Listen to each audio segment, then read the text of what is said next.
பிப்ரவரி 18ஆம் தேதி 2023 மகா சிவராத்திரி. இந்த அற்புதமான நாளை தவற விட்டு விடாமல் நீங்கள் பயணம் செய்யும் போது உங்கள் வாழ்க்கைக்குண்டான அனைத்து அருளாசிகளையும் பெற்று உங்களது கஷ்டங்கள் விலகி உங்களது புண்ணிய ஸ்தலங்களுக்கு உண்டான புண்ணிய வாழ்க்கைக்கு உண்டான அந்த கதவுகள் திறக்கப்படும் என்பதில் எல்லளவு மையமில்லை. ஆன்லைன் ஜூம்ல விருப்பமுள்ள நபர்கள் மிகவும் விரைவாக முன்பதிவு செய்து கொள்ளுங்கள்.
குருவே சரணம்.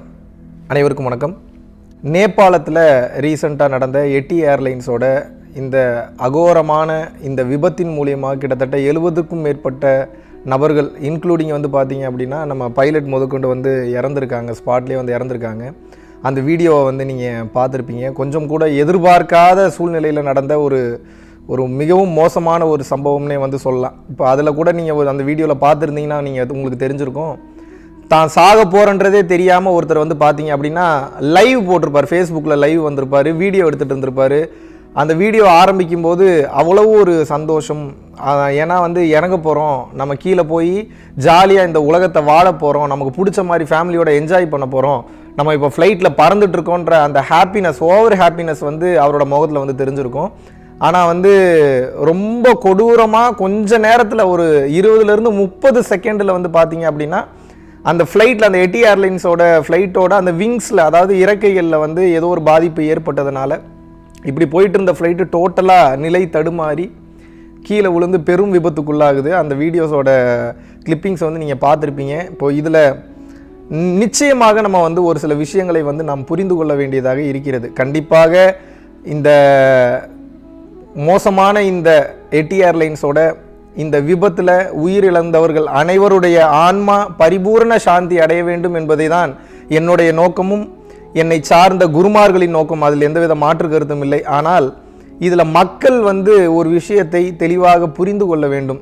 ஏன்னா ஒவ்வொரு கஷ்டமான சூழ்நிலையில தான் இறைவனாக இருக்கட்டும், இல்லை இந்த சூழ்நிலையாக இருக்கட்டும், இல்லை இந்த இயற்கையாக இருக்கட்டும், மனிதர்களுக்கு மாபெரும் பாடங்களை கற்றுத்தருகிறது. அந்த மாபெரும் பாடங்களை நாம் கற்றுக்கொள்ளவில்லை என்றால் நம்ம வாழ்க்கையில் இந்த மாயையான இந்த தேடலை நோக்கி, மாயையான இந்த உலக இயக்கத்தை நோக்கி நம்ம ஓடிக்கிட்டே இருப்போம். ஒரு ஸ்டாப்புன்றதே இருக்கவே இருக்காது.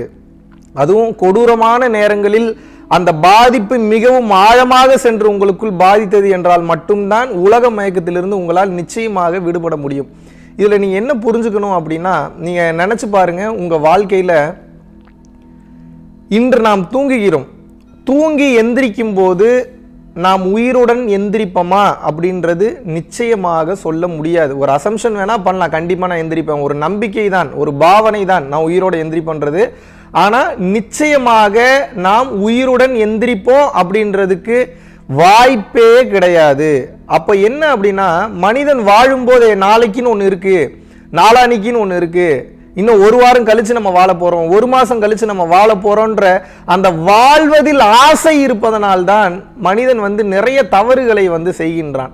இதுவே நீங்க கொஞ்சம் நினைச்சு பாருங்க, நம்ம எந்திரிக்கும் போது உயிரோட எந்திரிக்க மாட்டோம், கண்டிப்பா நம்ம சாக போறோம், இல்ல ஒரு 1 வீக்ல நம்மளோட இறப்பு கன்ஃபார்ம் ஆயிடுச்சு அப்படின்னா நீங்க எப்படி வாழுவீங்க? கொஞ்சம் யோசிச்சு பாருங்க. நீங்க தப்பு பண்ணவங்க எல்லாருக்கும் வந்து மன்னிப்பு கொடுப்பீங்க. நீங்க யார் யார்கிட்ட துரோகம் பண்ணீங்களோ, தப்பு பண்ணீங்களோ, யார் யாரை காயப்படுத்துனீங்களோ எல்லாத்துக்கிட்டையும் போய் ஆத்மார்த்தமாக போய் அந்த மன்னிப்பை வந்து நீங்க கேட்பீங்க. அது மனைவியாக இருந்தாலும் சரி, கணவனாக இருந்தாலும் சரி, குழந்தைகளாக இருந்தாலும் சரி, அவ்வளவு ஒரு உருக்கத்தோடு போய் தயவு செஞ்சு என்ன மன்னிச்சிரு அப்படின்னு வந்து கேட்பீங்க. ஏன்னா உங்களுக்கு தெரிஞ்சிருச்சு அடுத்த ஒரு வாரத்தில் நீங்க உயிரோட இருக்க மாட்டீங்க. கொஞ்சம் சிந்திச்சு பாருங்க. இன்னும் நீங்க ஒரு வாரம் தான் உயிரோட இருக்க போறீங்கன்னு தெரிஞ்சிருச்சு. இந்த வீடியோ முடிஞ்சதுக்கு அப்புறம் கண் மூடி அமர்ந்து, இன்னும் நான் ஒரு வாரம் தான் உயிரோட இருக்க போறேன், இந்த ஒரு வாரம் உயிரோடு இருக்க போறேன்னா என்னோட ஆக்டிவிட்டிஸ் எல்லாம் எப்படி இருக்கும், நான் என்னெல்லாம் பேச போறேன், என்னெல்லாம் செய்ய போறேன்ற நீங்க சிந்திச்சு பாருங்க. உங்களது அகங்காரம், ஈகோ எல்லாம் சுக்கு நூறா உடஞ்சிரும். பெரிய ஞான நிலைக்கே நீங்க போயிருவீங்க. பெரிய ஞானி மாதிரி பிஹேவ் பண்ண ஆரம்பிச்சிருவீங்க. ஞானி மாதிரி பிஹேவ் பண்றதுன்னா என்ன? மன்னிக்கும் தன்மை, தாராள குணம், இருப்பதை பிறருக்கு கொடுக்கும் குணம், தட்டி கொடுக்கும் குணம், என்னதான் ஒருத்தங்க தவறு பண்ணாலும் அதை ஏத்துக்கக்கூடிய குணம், இந்த மாதிரியான மனநிலை என்பது ஆட்டோமேட்டிக்கா வந்துடும். அது எப்ப வருது? நாளைய நாள் நிரந்தரமானது அல்ல அப்படின்றது இருந்தா தான் உங்களுக்கு வருது, இல்லைன்னா வரமாட்டேங்குது. எதனால மக்கள் அறியாமையில வாழ்றா? நம்ம பல நூறு வருடம் வாழ போறோம், பல்லாயிரம் வருடம் வாழ போறோம், நம்ம ஜாலியா இருக்க போறோம், 100 வருஷத்துக்கு மேல வாழ போறோம் அப்படின்றது சந்தோஷம் தான். அது இறைவன் ஆசீர்வதித்தால் நடக்கட்டும். அதுக்காக நம்ம அந்த ஒரே ஒரு டேட்டா உள்ள இருக்கிறதுனால உங்களை அது என்ன பண்ணுதுன்னா போட்டு பாடா படுத்தி எடுக்குது, டார்ச்சர் பண்ணுது. சேர்த்து வைக்கணும், அதிகமா சேர்த்து வைக்கணும்னு தோணுது. சேர்த்து வைக்கிறதுல தப்பு இல்லை, அதிகமா சேர்த்து வைக்கணும்னு தோணுது. 10 தலைமுறைக்கு சேர்த்து வைக்கணும்னு தோணுது. இருக்கிறத மற்றவங்களுக்கு கொடுக்க கூடாதுன்னு தோணுது. அசிங்கப்படுத்தணும்னு தோணுது, காயப்படுத்தணும்னு தோணுது. நமக்கு நோய்வாய்ப்படும் போது தான் நம்மளை யாராவது பார்த்துக்க ஆள் இருக்க மாட்டாங்களான்ற எண்ணமே வருது. ஆனா அந்த நாள் வெகு தொலைவில் இல்லை அப்படின்றது உங்களுக்கு புரிய மாட்டேங்குது. அப்போ தயவு செய்து புரிந்து கொள்ளுங்கள். அந்த விமானத்துல போகிற அந்த எட்டி ஏர்லைன்ஸ் போற அந்த நபருக்கு தெரியுமா, அந்த வீடியோ எடுத்த அந்த நபருக்கு தெரியுமா நம்ம சாக போறோம்ன்றது? அந்த பிளைட் ஏறும் போது நினைச்சு பார்த்திருப்பாரா? இல்ல அந்த வீடியோ எடுக்கிறதுக்கு ஒரு 30 செகண்ட் முன்னாடி நினைச்சு பார்த்திருப்பாரா? நீங்க யோசிச்சு பாருங்க. வாய்ப்பே கிடையாது. நாம் இறக்க போகிறோம் என்ற அந்த ஒரு விஷயம் அவருக்கு தெரியவே தெரியாது. இதுதான் வாழ்க்கை வந்து பல சூட்சமங்களையும் பல ரகசியங்களையும் பல மறைப்புகளையும் உள்ளடக்கியது. நமக்கு என்ன நிர்ணயிக்கப்பட்டிருக்குன்றது யாருக்குமே தெரியாது. நிரந்தரம் இல்லாத வாழ்க்கை, அழிந்து போகக்கூடிய உடல், அழிந்து போகக்கூடிய மனம், எதுவுமே நிலை இல்லாது, எதுவுமே நிரந்தரம் இல்லாது. இந்த நிரந்தரம் இல்லாத நிலையில்லாத வாழ்க்கையை பிடித்துக்கொண்டு நான் வந்து பாத்தீங்கன்னா இன்னொருத்தனுக்கு உதவி செய்ய மாட்டேன், நான் வந்து பாத்தீங்கன்னா யாருக்கும் சப்போர்ட் பண்ண மாட்டேன், நான் என் போக்குல தான் போவேன், யாரையும் மதிக்க மாட்டேன், ஏன் நான் வச்சதுதான் சட்டம், இந்த தன்மையில் செல்லும் போது பெரிய பாதிப்புகளை வந்து அது ஏற்படுத்தி விடுகிறது. 70 பேருக்கு மேல இறந்திருக்காங்க அந்த ஃபிளைட்ல. நீங்க நினைச்சு பாருங்க எவ்வளவு ஒரு கொடூரமான ஒரு விபத்தாக அது இருந்திருக்கும். இறைவன் முடிவு பண்ணிட்டா அப்படின்னா இறைவன் கொன்னாருன்னு அர்த்தம் கிடையாது. அது 70 பேரோட பாவ புண்ணிய கணக்குகள்னு ஒண்ணு இருக்கு, கர்ம வினைகள்னு ஒண்ணு இருக்கு. அது ஏகப்பட்ட கால்குலேஷன். அதுக்குள்ள நம்ம போனோம்னா பைத்தியம் முடிச்சிடும். ஒரு விஷயத்தை வந்து நம்ம புரிஞ்சுக்க முடியும், எது நடந்ததோ அது நன்றாகவே நடந்தது. இந்த வார்த்தை மட்டும்தான் நமக்கு பேருபதேசமாக இருக்கும். அப்ப என்ன அப்படின்னா அந்த உயிர்கள் இறந்ததாக நீங்கள் பார்க்கின்றீர்கள். ஆனால் அந்த உயிர்கள் இறந்தால்தான் ஆன்மாவுக்கு அழிவு கிடையாது, உடலுக்கு தான் அழிவு. அடுத்த ஜென்மத்திலாவது அந்த உயிர்கள் இன்னும் மேலான நிலையை அடையும், பரிணாம வளர்ச்சியில் அடுத்த கட்டத்தை நோக்கி நகரும் என்பதற்காக கூட அந்த அழிவு என்பது ஏற்படுத்தப்பட்டிருக்கலாம். நான் அந்த இறப்பை நியாயப்படுத்த விரும்பல. ஆனால் இறை ரீதியாக பார்க்கும்போது கால்குலேஷனை கம்ப்ளீட்டா வேற. பொருள் உலகம் வேற, அருள் உலகம் வேற. தயவு செய்து இதில் நீங்கள் தெளிவாக ஒன்றை புரிந்து கொள்ள வேண்டும். நமக்கும் அடுத்த நாள் என்பது நிரந்தரம் கிடையாது. உலக மயக்கத்திலேயே ஓடிக்கிட்டு இருக்காதீங்க. நிரந்தரம் இல்லாத உலகம், நிரந்தரம் இல்லாத வாழ்க்கை. உடலை விட்டு உயிர் வெளியேறும் போது அம்மானாலும் வராது, அப்பானாலும் வராது, என்ன சொன்னாலும் வராது. புரிஞ்சுக்கங்க. ஒரு உயிரானது வாழும் வாழ்க்கையிலேயே தனது ஆன்மாவிற்கு சேர்க்க வேண்டிய சொத்தை சேர்க்கவில்லை என்றால் அது ஆவி நிலையில் பெரும் அல்லல் படும்.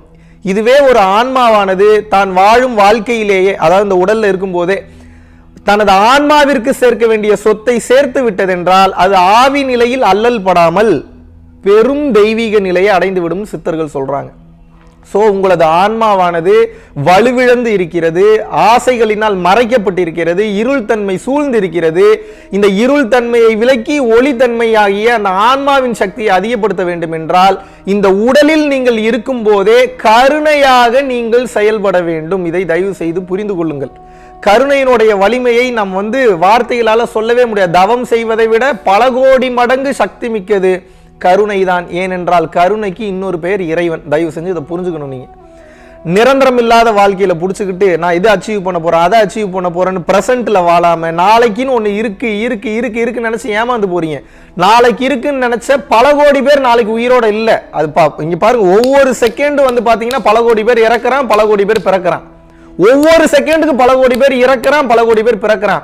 அப்ப அந்த பல கோடி பேர் இறக்குறான் அப்படின்னா அவனோட நினைவுல என்ன இருந்திருக்கும்? நம்ம வந்து அடுத்த செகண்ட் உயிரோட இருப்போம் நினைச்ச அந்த ஒரு நினைப்பு இருந்திருக்கு. ஆனா அடுத்த செகண்ட் உயிரோட இல்ல. அந்த பல கோடி பேர் இல்ல, இப்போ இந்த உலகத்துல இல்ல, இறந்துட்டாங்க. நான் பேச பேச இறந்துட்டு இருக்காங்க, பேச பேச பிறந்துட்டு இருக்காங்க. இது நமக்கு நடப்பதற்கு ரொம்ப நாள் ஆயிராது. புரிஞ்சுக்கங்க, கிரவுண்டடா இருங்க, தன்னடக்கத்தோட இருங்க. நமக்கு இறைவன் கொடுத்ததெல்லாம் பெரும் வரப்பிரசாதம், போனஸ் பாயிண்ட்ஸ். கொரோனாக்கு அப்புறமும் இன்னைக்கு நம்ம இவ்வளவு தூரம் உயிரோட வாழ்ந்துகிட்டு இருக்கோம்னா பல பேரை காலி பண்ணிருச்சு. உலகத்தினுடைய சமநிலை தவறுகிறது என்பதனால் அந்த சமநிலைக்காக வந்து பாத்தீங்கன்னா பல பேர் இன்றைக்கு உயிரோடு இல்லை, கொத்து கொத்தாக இறந்து மடிகிறார்கள். நிரந்தரம் இல்லாத உலகம். இது கேட்கிற கொஞ்சம் டிஸ்டர்ப்டா இருந்தாலும் கூட இதுதான் சத்தியம், இதுதான் உண்மை. இதை நீங்கள் உணர்ந்து கொள்ள வேண்டும், புரிந்து கொள்ள வேண்டும். அப்போ நம்ம இப்போ வாழக்கூடிய வாழ்க்கையே வந்து பாத்தீங்கன்னா ஆஃப்டர் கோவிட் வந்து பாத்தீங்கன்னா போனஸ். இது எதுக்கு கொடுத்துருக்காங்கன்னா மறுபடியும் பழைய மாதிரியே வாழ்க்கையை வாழ்ந்து சாகுறதுக்கு கொடுக்கல. தயவு செஞ்சு புரிஞ்சுக்கங்க, ஆன்ம லாபத்தை பெற்று விடுங்கள். கதற மாதிரி இருக்கு, கடுப்பா இருக்கு, சில நேரத்துல டென்ஷனா இருக்கு, மக்களை பார்க்கும்போது கோபமாகவும் வருது, புரிஞ்சுக்க மாட்டாங்களேன்றப்ப வருத்தமா இருக்கு, சில நேரத்துல அழுக வருது. இந்த மாதிரிலாம் விபத்துகளை பார்க்க பார்க்க இப்ப நீங்க நினைச்சு பாருங்க, அந்த 70 பேர் சரியான புண்ணியங்களை சேர்க்கவில்லை என்றால் அந்த 70 பேருடைய ஆன்மா வந்து அடுத்த ஜென்மத்துல மோசமான ஒரு பாடி வந்து போகும். நல்ல பாடிக்கு தான் போகணுன்றது நமது விருப்பம். இறைவனின் திருவடிகளை சென்று சேர வேண்டும் என்பது விருப்பம். புண்ணியம்ன்ற ஒன்னே இல்லைன்னா என்ன பண்ணுவீங்க? எங்க போய் முட்டிப்பீங்க? அடுத்த பாடி கிடைப்பதற்கு பல 100 வருடங்கள் ஆகலாம், இல்ல கிடைக்காம கூட போகலாம். இல்ல பாடி கிடைச்சதுன்னா கைகால் நல்லா இருக்கிற பாடி தான் கிடைக்குமான்றது தெரியாது, ஹியூமன் பாடி தான் கிடைக்குமான்றது தெரியாது.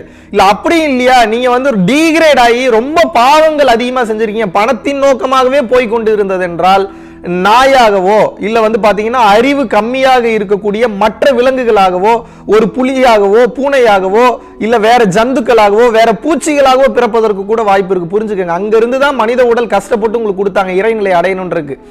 மனித உடலில் இருக்கும்போது மட்டும்தான் நீங்கள் இறைநிலையை அடைய முடியும். மனித உடல் இல்லை என்றால் உங்களால் இறைநிலையை அடைய முடியாது. தயவு செய்து புரிந்து கொள்ளுங்கள். சோ இந்த பாடி கிடைச்சிருக்கிறதுக்கு மாபெரும் தவம், மாபெரும் புண்ணியம் நீங்க பண்ணியிருக்கணும். அப்படிப்பட்ட ஒரு அற்புதமான கிடைப்பதற்கு அறிய இந்த வரப்பிரசாதமான இந்த உடலை வைத்துக்கொண்டு நீங்கள் உயிரை மேம்படுத்தி உடலை விட்டு உங்களுக்கு உண்டான நேரம் வந்து பிரியும் போது இறைநிலையை அடைந்து விட வேண்டும். இல்லை என்றால் பிறப்பு மற்றும் இறப்பு எனக்கூடிய இந்த மாபெரும் சுழற்சியில மீண்டும் மீண்டும் சிக்கி தவிப்பீர்கள். தயவு செஞ்சு புரிஞ்சுக்குங்க. இப்ப அந்த பிளைட்ல இருக்கிற எல்லாருமே பணத்தை மட்டுமே குறிக்கோளாக வைத்து, ஒரு எக்ஸாம்பிளுக்கு சொல்றேன், பணத்தின் ஆணிவேர் பாவம், குணத்தின் ஆணிவேர் புண்ணியம்ன்றாங்க சாது சிதம்பர சுவாமிகள், வளநாட்டார் சொல்றாரு. அப்ப பணத்தை மட்டுமே நோக்கமாக வைத்துக் கொண்டு ஓடும் போது பணம் மட்டும்தான் சம்பாதிக்கணும், எத்தனை வட்டிக்கு வாங்கினாலும் பரவாயில்ல, எத்தனை வட்டி அவங்க கிட்ட இருந்து வாங்கினாலும் பரவாயில்ல, பணம் பணம் பணம் பணம் போகும்போது கொடுக்கணும்ன்ற எண்ணம் வராது, மற்றவங்களை மதிக்கணும்னு தோணாது, மற்றவங்களை ஹெல்ப் பண்ணணும்னு தோணாது, எதுவுமே சப்போர்ட் பண்ணணும்னு தோணாது. ஏன் அப்படின்னா இப்ப அவங்களுக்கு குணம் இல்லாமல் போய் கொண்டிருக்கிறது. பணத்தை பிரதானமாக வைத்து ஓடும் போது நம்பர்ஸ் தான் கால்குலேட் பண்ணி ஓடுறீங்க, குணம் என்பது உங்களுக்கு வருவதில்லை. குணம் இல்லாத காரணத்தினால் ஒரு கட்டத்துக்கு மேல வந்து பாத்தீங்கன்னா புண்ணிய செயல்கள் முழுதுமாக குறைந்து விடுகிறது. புண்ணியம்னா என்னன்னே தெரியாம போயிடுது. புண்ணியத்தை சம்பாதித்தாலும் அடுத்த பிறவி என்பது உண்டு. புண்ணியத்தை செய்யும் போது, இன்னொருவர் நன்றாக இருக்க வேண்டும் என்று உதவும் போது, கருணை அடிப்படையோடு செயல்படும் போது, தர்மத்தின் வாயிலாக செயல்படும் போது நம் வாழ்க்கை என்பது மிக உயர்ந்த நிலையை அடைந்து விடுகிறது. நீங்களும் வளருவீங்க, அவங்களும் வளருவாங்க. என்ன, நீங்க நினைச்ச மாதிரி பேராசைகளை அச்சீவ் பண்றதுக்கு முடியலாம், முடியாம கூட போகலாம். ஆனா இறைவனின் பரிபூரண அருள் என்பது உங்களுக்கு கிடைத்து கொண்டே இருக்கும். அருள் தான் முக்கியம். தயவு செஞ்சு புரிஞ்சுக்குங்க. அந்த அருள் வந்துவிட்டது என்றால் இந்த உயிருக்கும் இந்த உடலிற்கும் தேவையான பொருள் என்பது தேவையான அளவு உங்களுக்கு வந்துடும். ஆனால் அதிகப்படியான பேராசைக்கு நீங்கள் போகும்போது பெரிய பெரிய பிரச்சனையில மாட்டிப்பீங்க. எங்க போய் சிக்குவீங்கன்னே தெரியாது. உள்ள டீப்பா போய் உட்கார்ந்துப்பீங்க, யாரும் சப்போர்ட் பண்றதுக்கு இருக்க மாட்டாங்க, எப்படி வெளியில வரணும்ன்றது தெரியாது. ஏகப்பட்ட பேரை பார்க்கிறேன், ஆத்திர அவசரத்துக்கு பல கோடி ரூபாய் சம்பாரிச்சுட்டு குறுக்கு வழியில போய் சம்பாரிச்சுட்டு ஷார்ட் ரூட்ல போய் சம்பாரிச்சுட்டு தப்பான வழிகளில் ஏகப்பட்ட கோடிகளை ஏர்ன் பண்ணிடுறாங்க. ஏர்ன் பண்ணதுக்கு அப்புறம் அதுல எத்தனை உயிர் பாதிக்கப்பட்டுச்சு, அதனால எத்தனை உயிர்கள் வந்து உயிரிழந்தது, அதனால எத்தனை உயிர்கள் மன வருத்தப்பட்டுச்சு, உடல் வருத்தப்பட்டுச்சுன்னு தெரியாம பணம் நிறைய சேர்த்துக்கிறான். ஆனா அதுக்கு பேர் பணம் கிடையாது, பாவம். பணத்தின் ரூபமாக இருக்கக்கூடிய பாவம். நீங்க பிசிக்கலா இருக்கக்கூடிய பேப்பர், கலர் பேப்பர், ஆனா அந்த கரன்சியை பாக்குறீங்க, ஆனா விஷயம் அதுல கிடையாது. அந்த கலர் பேப்பர் அப்படின்ற பேர்ல பல பேருடைய பாவத்திற்கு நீங்கள் ஆளாகி இருக்கின்றீர்கள், பல பேரோட சாபத்துக்கு ஆளாயிருக்கீங்க. அதனால இறப்பும் மிக மோசமாக இருக்கும், அடுத்ததாக வருகின்ற பிறப்பும் மிகவும் மோசமாக இருக்கும். எத்தனையோ சொறி நாய் வெறி நாய் நீங்க ரோட்ல பாக்குறீங்க. நாய் என்பது கேவலமான பிறவி நான் சொல்ல வரல, அது ஒரு பரிணாம வளர்ச்சியில இருக்கு. பட் நீங்க புரிஞ்சுக்க வேண்டியது என்ன, அந்த இப்போ ஒரு வெறி நாயை பாக்குறீங்க, இல்ல ஒரு சொறி நாயை பாக்குறீங்கன்னு வச்சுங்க. சொறி நாய்னா உடம்பெல்லாம் சொறி சொறியா இருக்கும், யாரும் தொடணும்னு தோணாது, அந்த நாயை வீட்டுக்கு கூப்பிட்டு வச்சுக்கணும்னு தோணாது, அதுக்கு சாப்பாடு வைக்கணும்னு தோணாது. அப்ப அந்த நாய் வந்து பாத்தீங்கன்னா சாப்பாடு இல்லாம ரோடா திரியும், ரோடா அலையும். அது உட்கார்ந்து அழுகும், அது அழுகிறது அதுக்கு மட்டும்தான் தெரியும், வேற யாருக்கும் தெரியாது. அந்த வெயில்ல அந்த மலையில கஷ்டப்பட்டு ஒதுங்கிறதுக்கு இடம் இல்லாம மோசமான பிறவி வந்து கிடைக்கும். இப்படித்தான் வந்து பல உயிர்களை நீங்க காயப்படுத்தும் போது இந்த மாதிரியான ஒரு பிறவி எடுப்பீங்க. அந்த மாதிரி பிறவிகள் எடுக்கும் போது வந்து பாத்தீங்கன்னா இப்ப அந்த நாயோட ஆயுட்காலம் 10 வருஷம்னா 10 வருஷம் அனுபவிச்சு முடிச்சுதான் ஆகணும், இதை வாழ்ந்துதான் ஆகணும்ன்றப்ப அந்த 10 வருஷம் பெரும் துயரத்திற்கு பெரும் வேதனைக்கு உட்படும் அந்த ஆன்மா. இதெல்லாம் காரணம் என்ன அப்படின்னா, மனித உடல் உங்களுக்கு கிடைத்த போதே அதை சரியாக பயன்படுத்திக் கொள்ளாமல், ஆன்மாவிற்கு சேர்க்க வேண்டிய ஆன்ம லாபம், ஆன்மாவிற்கு சேர்க்க வேண்டிய சொத்து என்பது என்னன்னு வந்து கேட்டீங்கன்னா கருணையின் அடிப்படையோடு நீங்கள் செயல்படுவது, இன்னொரு உயிரை காயப்படுத்தாமல் செயல்படுவது, பிற உயிர்களுக்கு உணவளித்து செயல்படுவது, இது எல்லாமே தான் நீங்கள் உங்கள் ஆன்மாவிற்கு சேர்க்க வேண்டிய சொத்து. ஸோ மறுபடியும் சொல்றேன், தயவு செய்து புரிஞ்சுக்கங்க. மற்றவர்களுக்கு நடக்கக்கூடிய இறப்பு நமக்கு நடப்பதற்கு வெகு காலம் ஆகிவிடாது. அதை தயவு செஞ்சு கருத்தில் கொண்டு பல 100 வருஷம் வாழ போறோன்ற பேராசையில வாழாம அடுத்த நாள் நிரந்தரம் இல்லைன்ற தன்மையோட வாழுங்க. ஞானம் என்பது ஆட்டோமேட்டிக்கா வந்துடும். உங்க ஸ்பீச் மாறிடும், உங்க லுக்கு மாறிடும், உங்களுடைய ஆட்டிடியூட் மாறிடும், உங்களோட ஆக்டிவிட்டிஸ் மாறிடும், எல்லாமே மாறிடும், வேற லெவல்ல மாறிடும், எல்லாமே பாசிட்டிவா மாறிடும். ஆனா வாழ்க்கையில ஒரு சுவாரஸ்யம் இருக்காது இப்படி நீங்க வாழும்போது. ஏன்னா எதிர்பார்ப்பு இருக்கும்போது எக்ஸைட்மெண்ட்ல தான் சுவாரஸ்யம். இப்படி வாழும்போது நியூட்ரலாவே போவீங்க, ஆனா உங்களுக்கு எல்லாமே பாசிட்டிவாவே அமையும். அது நீங்க ஆட்டோமேட்டிக்காவே உணர்வீங்க. முதல்ல எல்லா நெகட்டிவும் உங்ககிட்ட இருந்து வெளியில போகும், அதுக்கப்புறம் தான் புதிய டெபாசிட்டான இறைவனுடைய டெபாசிட் என்பதே உங்களுக்கு கிடைக்கும். ஸோ தயவு செய்து புண்ணியத்தை சேருங்கள். எப்போது வேண்டுமானாலும் இறப்பு நிகழலாம். அடுத்த நொடி அந்த ஃப்ளைட்ல வந்து அந்த ஒரு பர்சன் வந்து நம்ம வாழ போறோமா சாக போறோமான்ற கூட தெரியாம லைவ் போட்டுட்டு இருந்தார் இல்லையா, அதுக்கு என்ன வேணாலும் டெக்னிக்கல் காரணமா இருக்கலாம், இல்ல அவர் வீடியோ எடுத்ததுனால ஏதாவது அந்த அலைவரிசை பாதிக்கப்பட்டிருக்கலாம், இல்ல பைலட் தப்பா ஓடிடுறாது, என்னவா வேணா காரணமா இருக்கட்டும், அது போலீஸ் இன்வெஸ்டிகேஷன் பண்ணி கண்டுபிடிக்கட்டும். நீங்க இதுல புரிஞ்சுக்க வேண்டியது என்ன அப்படின்னா, இறப்பு என்பது எப்போது வேண்டுமானாலும் உங்களுக்கும் இப்படி நிகழலாம். இப்ப நான் பேசிட்டு இருக்கேன், பில்டிங் இடிஞ்சு தலையில விழுந்தா உழுந்ததுதான், உழுகவே உழுகான்னு சொல்ல முடியுமா யாராவது? நம்ம மொத்தமும் இயற்கையோட கட்டுப்பாட்டில் இருக்கோம். அப்ப இயற்கை எதை விரும்புகிறதோ, இயற்கை எதை சொல்லிக் கொடுக்கிறதோ அதன்படியில் நீங்கள் நடந்து வெல்ல வேண்டும். இயற்கை சொல்லுகின்ற தத்துவம் ஒன்றே ஒன்றுதான், என்ன? தர்மம் செய், தானம் செய், கருணையோடு இரு, வாழ்க்கை மிக மிக சிறப்பாக இருக்கும். மீண்டும் மீண்டும் ஒரு முறை இந்த விமான விபத்தில் உயிரிழந்த அனைத்து ஆன்மாக்களும் வந்து பிறவியில்லா பெருவாழ்வை விரைவில் அடைய வேண்டும் என்று நான் வந்து பிரார்த்தித்துக் கொள்கிறேன். எல்லாம் வல்ல அந்த இறைவனின் அருளினாலும் குருமார்களின் அருளினாலும் அடுத்த பிறவியில் அவர்கள் வந்து நல்ல நிலையை அடைய வேண்டும். விரைவில் அவங்களுக்கு வந்து அடுத்த பாடி கிடைச்சு அவங்களோட ஆன்மா சாந்தி நிலையை அடைய வேண்டும் என்று பிரார்த்தித்துக் கொள்கிறேன். குருவே சரணம். நன்றி.